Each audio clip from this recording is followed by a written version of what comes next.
Welcome to Going the Extra Mile, a podcast brought to you by Newleaf Training and Development. Each edition is sure to lift your spirit and encourage you in today's working world. Enjoy! Attracting and retaining talent. According to the Bureau of Labour Statistics, unemployment sits at 3.6%, or just under 6 million people. This stirred me to consider what is an acceptable rate of unemployment. According to Business Insider, quote, "A healthy economy maintains an unemployment rate that hovers between 3 to 5%, end quote.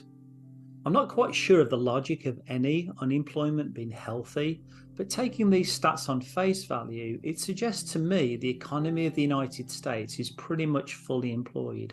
Those who want to work seem able to find work. This environment of low unemployment creates the conditions for there to exist a war for good employees. Organizations are pulling out all the stops to attract and retain such talented individuals. I'm a great believer in a free market economy. Healthy competition creates better products and services. Likewise, times of low unemployment shifts the pendulum of power, resulting in talented employees having more choice as to where to sell their skills. I'm not sure how long the fulcrum will tilt the way of the employee, but during these halcyon days, I am concerned about the ethics of some of the carrots being offered to job applicants, especially for early career professionals. It's an interesting dichotomy when, on one hand, those just entering the workforce, often straight from graduation, have plenty of opportunities, but on the other hand, have much less authority to speak up when the promised benefits don't materialize. There are also some kinds of benefits that are not offered to all employees. Case in point, unlimited paid time off is one such tasty allure. The premise is that employees are allowed to take time off whenever they want and use as much as they require for vacation, sickness, and other reasons with their manager's approval. Here's the rub. Unlimited paid time off could lead to potential scheduling conflicts with employees wanting to take off at the same time. This could also lead to issues in workflow.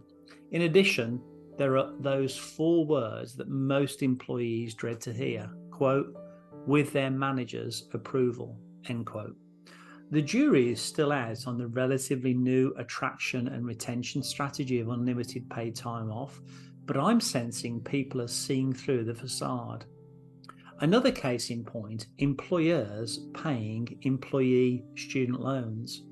Although I'm sure the recipient of such a fringe benefit is delighted, is this policy fair to those who don't have student debt or don't qualify to receive the same benefit based on criterion outside of their control, for example, race or gender?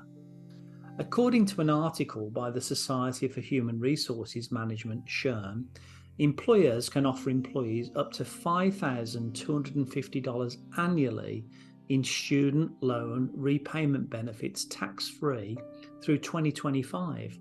That provision was included in pandemic relief legislation, and many employers are gifting much, much more.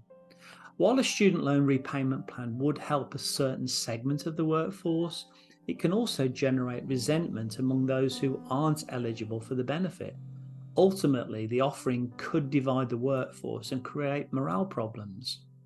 I understand the market forces that may drive some employers to embrace desperate tactics during desperate times, but I wholeheartedly believe what attracts and retains talented individuals are such factors as the organization's reputation, its quality of products and services, the work environment, the leadership style of the company, growth potential for the employee, maybe even international opportunities for those who would like to step around the world while remaining within the employer's footprint.